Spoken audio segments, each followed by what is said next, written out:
Olá aluno, eu sou Matheus Simões e eu tô aqui para falar um pouco sobre Open Hardware. Primeiramente, você já deve ter ouvido falar nas expressões software e hardware, mas você sabe o que são e quais as diferenças? Por exemplo, pense em um computador. O hardware é aquela parte física, aquilo que você vê. Já o software é aquilo que dá vida para essa parte física. Agora uma analogia mais legal. Imagine que você está usando o seu celular e ele está muito lento, você está tentando fazer algumas coisas em paralelo e não está conseguindo fazer. O software é aquilo que você vai xingar, é aquilo que vai travar e você vai xingar, você vai ficar bravo, não consigo fazer nada.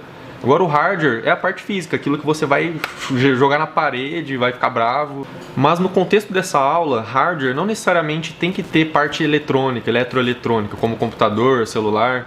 Hardware, como essa peça aqui, ela foi toda produzida uma impressora 3D, então é basicamente plástico e alguns parafusos. Ela é um hardware também.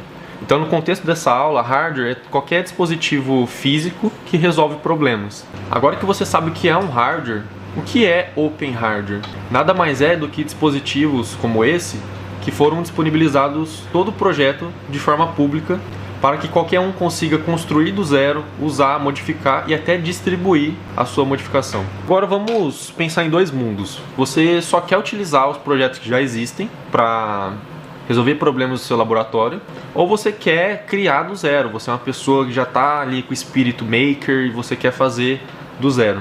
Vamos primeiro para o primeiro caso. Quais cuidados eu preciso ter na hora que eu for usar um projeto Open Hardware? Você precisa ficar atento à licença e saber abstrair o que aquela licença quer dizer para que você fique de acordo com a licença. Por outro lado, se você vai ser o criador do projeto Open Hardware, você também precisa saber quais são as licenças que existem.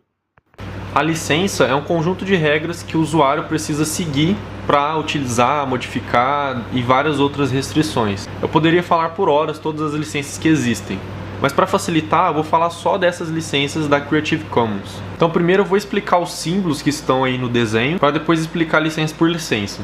Então esse símbolo aqui, você já deve ter visto em algum site, algum blog, e significa que todos os direitos são reservados para o autor. Então, se você quer tirar um print do site, se você quer utilizar aquela informação que está no site de alguma forma, você tem que pedir autorização do autor. Agora, o que está em comum em quase todas as licenças é esse símbolo de uma pessoa, que está escrito by. Ela significa que a licença que tem esse símbolo exige que você dê os créditos ao autor. Agora, esse símbolo de igual significa que você tem que compartilhar o projeto da mesma forma que você pegou. Você não pode fazer alterações. Então, se você pegou esse projeto para imprimir, por exemplo, dessa forma, você não pode fazer modificações. Você tem que imprimir da mesma forma e quando você compartilhar, tem que ser da mesma forma. E de forma intuitiva, esse símbolo significa que você não pode usar para fins comerciais. Agora, esse símbolo escrito SA, com essa seta, você tem que compartilhar a sua produção com a mesma licença que você pegou no projeto base. Então, se você pegou um projeto que não permite uso comercial, você tem que passar para frente com a mesma licença. Você não pode permitir que a próxima pessoa comercialize. Então agora, passando de uma em uma, a parte de baixo é que tem menos liberdade de produção. Então é a C, que significa todos os direitos reservados. Tudo que você vai fazer em relação àquele projeto, você tem que pedir autorização do autor. A de cima muda que você consegue compartilhar. Essa primeira você tem que dar os créditos ao autor, só que você não pode fazer alterações. Você tem que compartilhar, dando os créditos ao autor da mesma forma que você pegou. E a de baixo, que muda da de cima, é que você não pode usar para fins comerciais. Agora essa de cima, o que permite é que você consegue fazer alterações ou remixagens.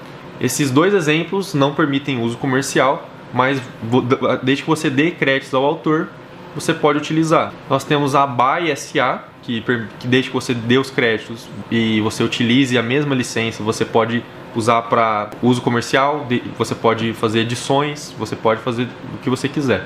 Nós temos a by, que a única coisa que exige é que você dê os créditos ao autor, então você pode fazer modificações e pode comercializar, inclusive. E nós temos aquela licença que, se você parar para pensar, o que mais se aproxima da definição do Open Hardware seria a mais correta, que é a CC0.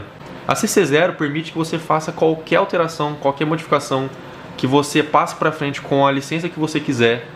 Então, essa licença CC0, você permite que a próxima pessoa faça o que quiser. Ela pode, inclusive, exigir que as próximas pessoas dê os créditos a ela. Então, se você está querendo criar um projeto Open Hardware, você não precisa fazer no extremo, você não precisa ser todos os direitos reservados ou CC0. Você pode escolher o que você quiser. Agora que você conhece as licenças que os projetos Open Hardware têm, eu estou aqui no site Thingiverse, que você já deve ter visto ao longo do curso, que é um site com um repositório grande de diversos projetos que você pode utilizar para poder aprender.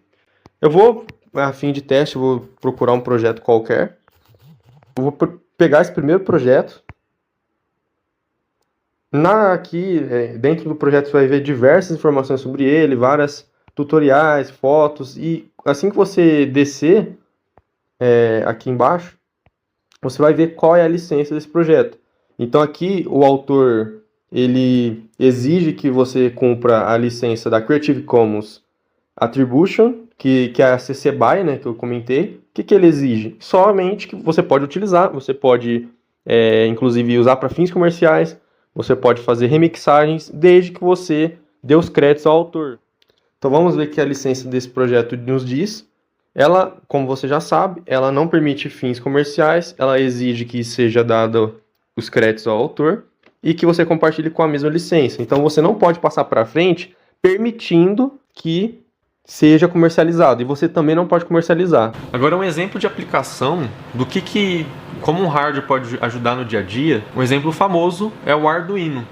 O Arduino nada mais é que uma plaquinha que esse conjunto de componentes eletrônicos permitem você resolver problemas no seu dia a dia. É uma plataforma, uma plaquinha que você programa para automatizar coisas. Que, por exemplo, no contexto do seu laboratório, você pode programar para essa plaquinha ficar o tempo todo lendo um dado de um sensor, por exemplo, de pH, por exemplo, de temperatura, e quando chegar no determinado ponto, fazer alguma coisa.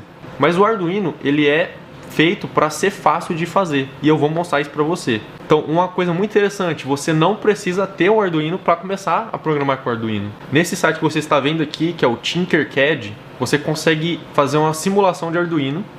Você abre como se fosse um Arduino físico, mas tá lá no virtual, e você consegue programar. Você deve estar pensando, se você já viu alguma coisa de programação, aquela visão hacker que você tem sobre programar é muito difícil, que você tem que ficar digitando várias coisas, eu vou mostrar aqui que você consegue, arrastando alguns blocos, programar Arduino, e dessa forma você consegue automatizar seu laboratório com poucos cliques. Mas pessoal, para o vídeo não ficar tão extenso, vou parando por aqui e te vejo na próxima aula do curso, onde você vai aprender a mexer com Arduino e resolver problemas do seu dia a dia, do seu laboratório. Até mais, pessoal!